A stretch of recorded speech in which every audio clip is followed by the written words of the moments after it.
So spring is certainly here. We have some robins that are nesting outside of our back door in our backyard.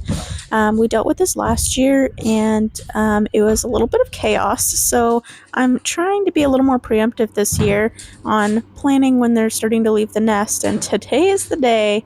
Found a little bit, one of them is sitting on the bottom perched underneath this nest. I'm not sure where the other two are, but Coda needs to be able to go outside and go potty, so we're gonna see how this goes on a long line.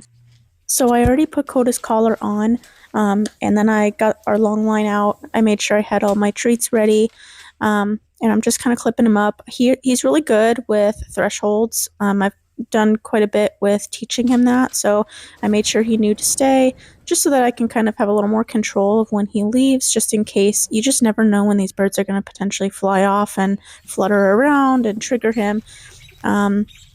Fortunately, he's never hurt any baby birds before, but he just kind of goes into that predatory instinct of chasing, and then sometimes he'll try to stomp on them to make them stop. So here, I'm just trying to make him aware that the bird is even there. So I'm trying to get as close as possible without startling the bird either, but close enough to where he's going to notice that it's there so that we can actually do any kind of training at all, versus right now he's just completely blissfully ignorant of the whole thing. But then you'll see here the bird flew off, and he did reach the end of his leash there for a second and then immediately was like, oh, yep, my bad.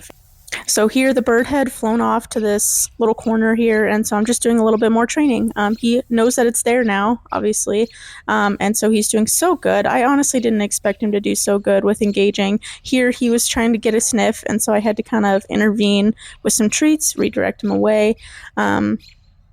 I was hoping that the birds would be a little bit more like they were last year, where they were flopping around a lot more. They were a little bit younger last year, so that was more of a trigger for him than when they're just sitting still, because he doesn't mind birds otherwise. It's just when they're acting uncharacteristic for how they normally are. But he did really great here. I honestly am really proud of how in control he is. We do a lot of flirt pole training, which helps with this. But yeah, I mean, as you can see, I didn't even really have to hold the leash at all. I didn't have to do really anything. And then he was fine. So for the whole rest of the time, I really didn't need to put any leash on him. I kept it in the backyard just in case. You never know when the birds are going to fly close to you. I'm just going to do a zoom up here so you can see where it is, because they're so small. Didn't want to get too close to startle it, but look, Coda is totally fine with ignoring it now. He just gets so concerned when they're fluttering around. And I found the other one here sitting in our egress window. We left that one alone, but Coda was really hoping to be friends.